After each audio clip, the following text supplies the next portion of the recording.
நம்ம இந்த வீடியோவில் 8th ஸ்டாண்டர்ட் சோஷியல் சயின்ஸ் சிவிக்ஸில் இருக்க டூ யூ நோ சீரீஸ் தான் பார்க்க போகிறோம்.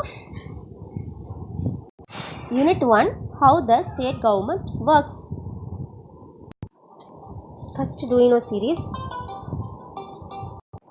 While appointing the governor, the president acts as per the advice of the union cabinet. அதாவது கவர்னர் அப்படின்னா ஆளுநரை நியமிக்கும் போது குடியரசுத் தலைவர் மத்திய அமைச்சரவையோட ஆலோசனை கேட்டு தான் செயல்படுவார் அப்படிங்கிறாங்க. அடுத்த state government is also consulted when the appointment is to be made. அப்புறம் எந்த மாநிலத்துக்கு அவங்க கவர்னராக அப்பாயின்மெண்ட் பண்ணுறாங்களோ அந்த மாநில அரசையும் கலந்தோசிச்சுக்குவாங்க அப்படிங்கிறாங்க. அப்புறம் generally a person is not appointed governor in his own state. அதாவது சொந்த மாநிலத்திலேயே அவங்கள ஆளுநராக நியமிக்க மாட்டாங்க. While appointing the governor, the president acts as per the advice of the union cabinet. The state government is also consulted when the appointment is to be made. Generally a person is not appointed governor in his own state. நமக்கு at present only 6 states in India have legislative council in their legislature. அதாவது bicameral நம்மளோட legislature upper house lower house இருக்கும். Upper house legislative council அப்படிங்கிறது. Legislative council இப்போ நமக்கு இருக்கிறதுல 6 ஸ்டேட்ஸில் மட்டும்தான் இருக்குது. மற்றதுக்கெல்லாம் லெஜிஸ்லேட்டிவ் அசம்பிளி மட்டும்தான் இருக்குது. அந்த 6 ஸ்டேட்ஸ் என்னென்னு பார்த்தோம்னா Bihar, Uttar Pradesh, Maharashtra, Karnataka, Andhra Pradesh and Telangana. At present only 6 states in India have legislative council in their legislature. They are Bihar, Uttar Pradesh, Maharashtra, Karnataka, Andhra Pradesh and Telangana.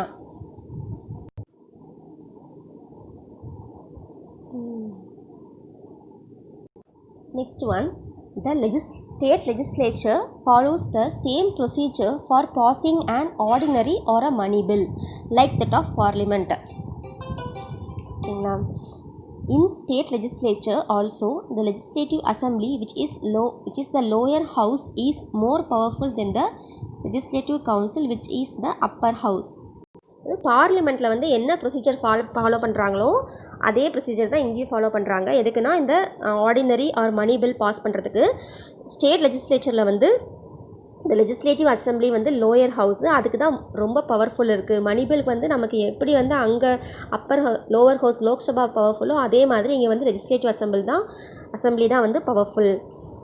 Legislative council which is the upper house. The state legislature follow the same procedure for passing an ordinary or money bill like that of parliament.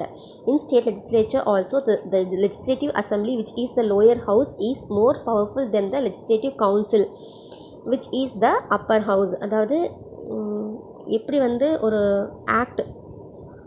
ஒரு bill எப்படி act ஆகுது அப்படின்னு பார்த்தோம்னா first ஒரு பில்லை legislative assembly that is lower ஹவுஸில் introduce பண்ணுவாங்க. எ bill is introduced in the legislative assembly. அப்போ அங்கே நிறையா டிபேட்ஸ் அண்ட் டிஸ்கஷன்ஸ் எல்லாம் நடக்கும். அதுக்கப்புறம் ஏதாவது சேஞ்சஸ் இருந்துச்சுன்னா சேஞ்சஸும் அதில் இது பண்ணுவாங்க. அப்புறம் ஒரு பாதிக்கு மேலே எம்எல்ஏஸ் பாதிக்கு மேலே மோர் தென் ஹாஃப் அதுக்கு ஃபேவராக இருந்தாங்கன்னா அந்த பில் பாஸ் ஆயிரும். அப்புறம் அந்த பில் கவர்னரோட கையெழுத்து போட்டதுக்கப்புறம் அது ஆக்டாக மாறிடும். இப்படி தான் ஒரு பில்லு ஆக்டாக மாறுது அப்படிங்கிறாங்க. Okay. Unit 2 Citizens and Citizenship. Indian Citizenship Act 1955. This act is to provide for the acquisition and termination of Indian citizenship. அதாவது இந்த இந்தியன் சிட்டிசன்ஷிப் ஆக்ட் 1955 தான் நமக்கு குடியுரிமை பெறதுக்கும் அதை டெர்மினேட் பண்ணுறதுக்கும் ஆனால் இதெல்லாம் இதில் இருக்குது அப்படின்னு சொல்கிறாங்க. Nationality and citizenship. நேஷ்னாலிட்டி அப்படின்னா என்னென்னா நாட்டுரிமை. சிட்டிசன்ஷிப்னா குடியுரிமை. Nationality is the status of belonging to a particular nation by origin birth. Basically it's an ethnic and racial concept. அதாவது பூர்வீகம், பிறப்பு மற்றும் இனம் ஆகியவற்றின் அடிப்படையில் ஒரு குறிப்பிட்ட நாட்டினர் இயல்பாக பெறும் நிலை நாட்டுரிமை எனப்படும். Nationality of a person cannot be changed. இது மாறாது. நேஷ்னாலிட்டி அப்படிங்கிறது மாறாது. Then citizenship is granted to an individual by the government of the country when he or she complies with the legal formalities. அதாவது சட்ட நடைமுறைகளுக்கு உட்பட்டு ஒரு நாட்டின் அரசாங்கத்தால் தனி ஒருவருக்கு வழங்கப்படுவது குடியுரிமை எனப்படும். சிட்டிசன்ஷிப் கேன் பி சேஞ்ச்டு, ஆனால் வந்து குடியுரிமை வந்து மாற்ற முடியும் அப்படிங்கிற. Nationality of a person cannot be changed, citizenship can be change. இது வந்து நிறையா வாட்டி கொஸ்டின்ஸில் கேட்டிருக்காங்க. As per the order president is the first citizen of our country. முன்னுரிமை வரிசைப்படி குடியரசுத் தலைவர் நாட்டின் முதல் குடிமகன் ஆவார். இப்போ வந்து என்ஆர்ஐன்னு சொல்கிறாங்க இல்லையா, அப்படின்னா என்னென்னா நான் resident Indian, and Indian citizen who is residing outside India and holds and Indian passport. அதாவது இந்தியாவோட பாஸ்போர்ட் வந்து வச்சுருப்பாங்க, ஆனால் வந்து வெளிநாட்டில் வந்து வசிக்கிற இந்திய குடிமக்கள், அவங்க தான் வந்து என்ஆர்ஐன்னு சொல்லுவாங்க. வெளிநாடு வாழ் இந்தியர்.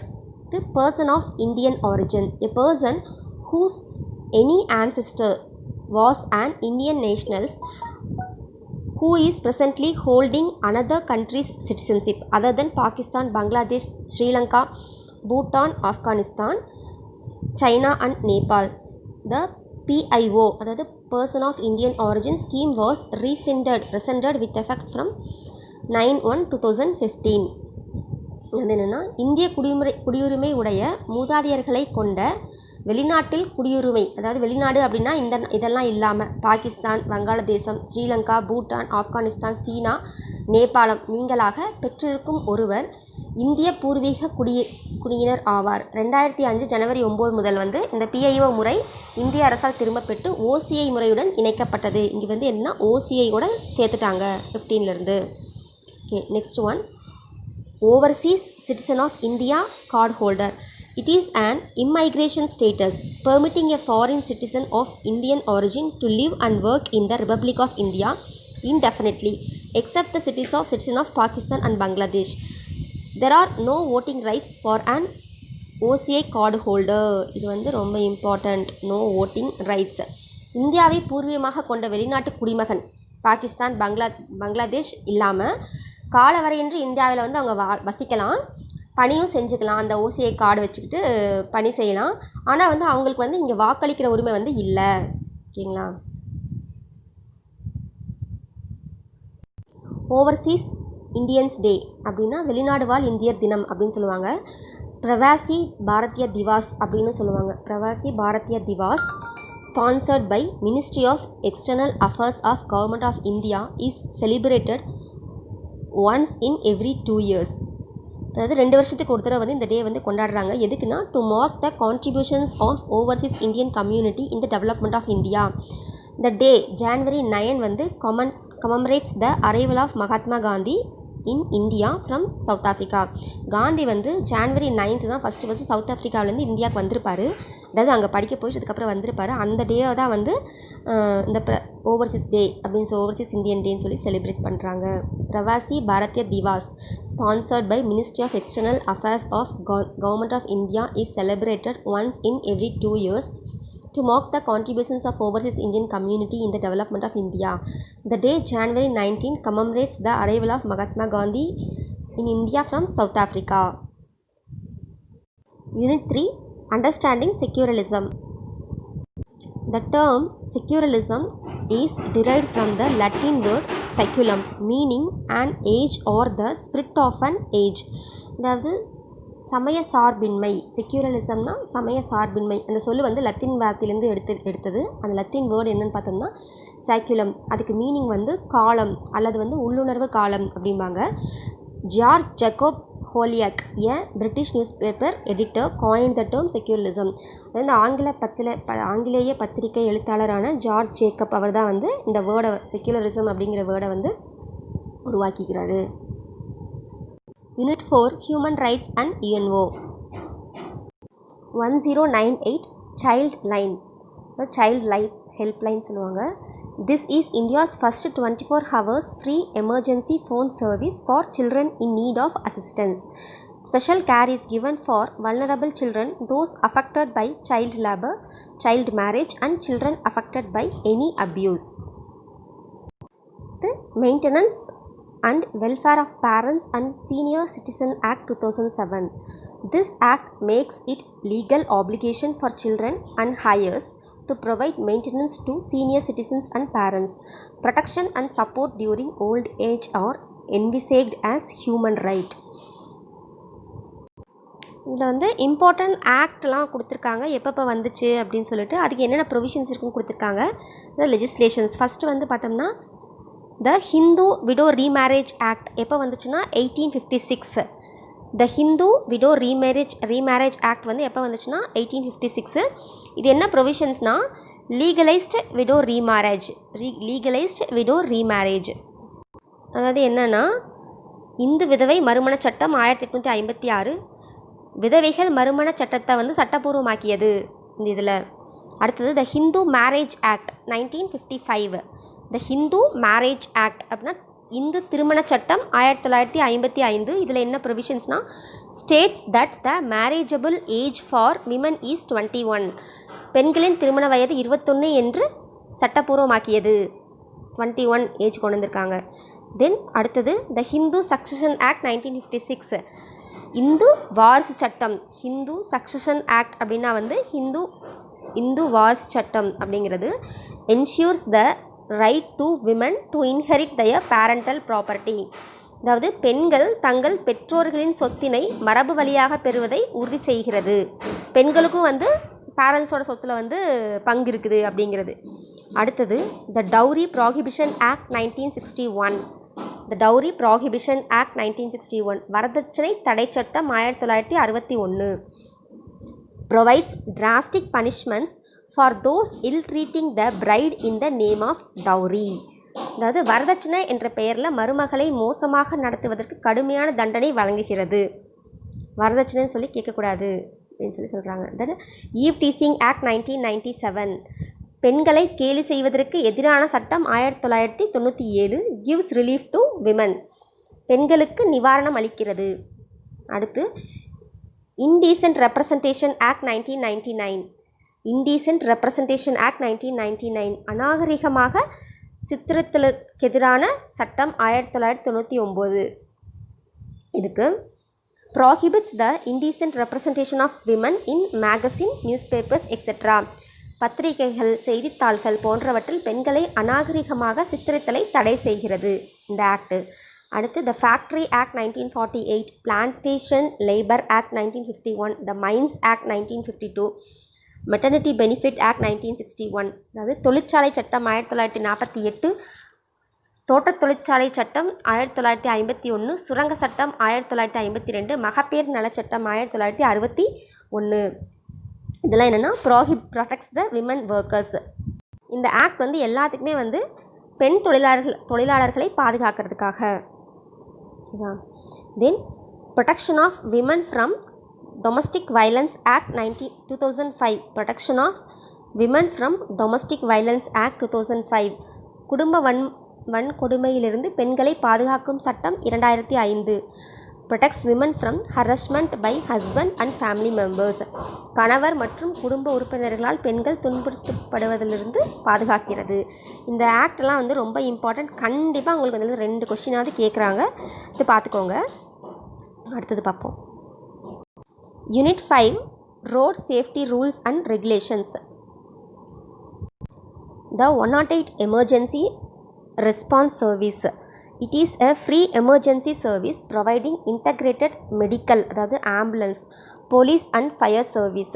If you find any victims on road, don't panic. Call 108 for help and 103 for traffic accidents. அதாவது 108 கால் பண்ணணும். ஏதாவது ஒரு பிரச்சனை அப்படிங்கும்போது நம்ம வந்து பயப்படக்கூடாது. 108 கால் பண்ணணும் அப்படின்னு சொல்கிறாங்க. ஹெல்ப்புக்காக 108 and 103 ஃபார் டிராஃபிக் ஆக்சிடென்ட்ஸ் அப்படிங்கிறாங்க. பாருங்கள் இந்த பாக்ஸில் 304A of the Indian penal code அப்படின்னா the police will file a criminal case under this section which deals with offences relating to death due to rashness and negligence of the driver.